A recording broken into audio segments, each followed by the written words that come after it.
Hello, everybody, and thank you for tuning into the weekly report. Can Trump fix our broken foreign policy? By the time most of you read this column, we will have a new U.S. president. Donald J. Trump will be inaugurated for his second term today at 11:30 a.m. Eastern Time. And many Americans are hopeful that the disastrous foreign policy of the past 4 years under Biden will be improved. There is good news and bad news. First, the good news. It is no surprise that Trump's appointees to foreign policy and national security positions are to the persons very hawkish on China. However, Trump, as he often does, has defied conventional wisdom on what his China policy might be by not only inviting Chinese leader Xi Jinping to attend the inauguration, but actually picking up the telephone and having a conversation with his Chinese counterpart. According to a readout of the call, the two discussed trade, fentanyl, TikTok, and other subjects, and agreed to remain in regular contact. Winston Churchill is often inaccurately credited with the phrase, jaw jaw is better than war war, but nonetheless, it is an accurate statement. It is much better to engage even with adversaries than to refuse contact and add more sanctions. Those who prefer sanctions over communications are the true isolationists. On TikTok, the popular application has credited Trump with preventing the congressional ban from taking effect. If true, it is another good Trump move in favor of our constitutional free speech guarantees.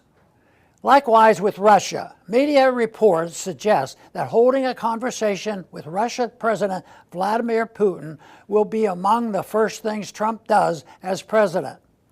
That is great news for all of humanity, as Biden's dangerous proxy war in Ukraine and refusal to communicate with the Russian president has brought us to the very edge of a once unimaginable nuclear exchange.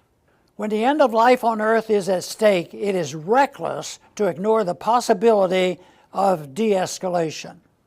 In the Middle East, incoming President Trump is being credited with securing a ceasefire in Gaza, an achievement the Biden administration seemed incapable of or uninterested in seriously attempting for the past year. Does Trump deserve all the credit? We don't know. But we do know that thousands have been needlessly slaughtered while Biden dithered and sent more weapons.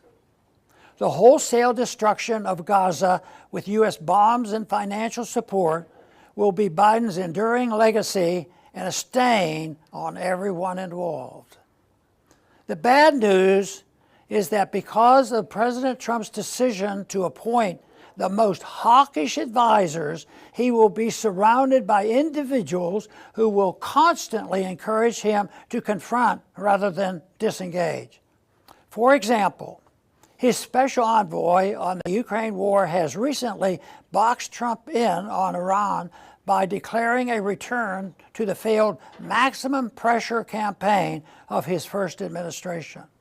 The policy failed to achieve the desired results when first implemented, and it will fail again if adopted again.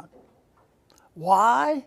Iran has developed a far more extensive trade ties outside the influence of the U.S. government. For example, among the BRIC countries, it is not possible to isolate Iran as it has been in the past.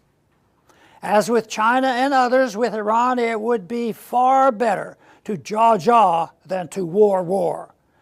Let's hope President Trump understands that. We will no doubt see some disappointments in incoming President Trump's foreign policy, but there are solid reasons to be cautiously optimistic, particularly when measured against his predecessor. Thanks for listening.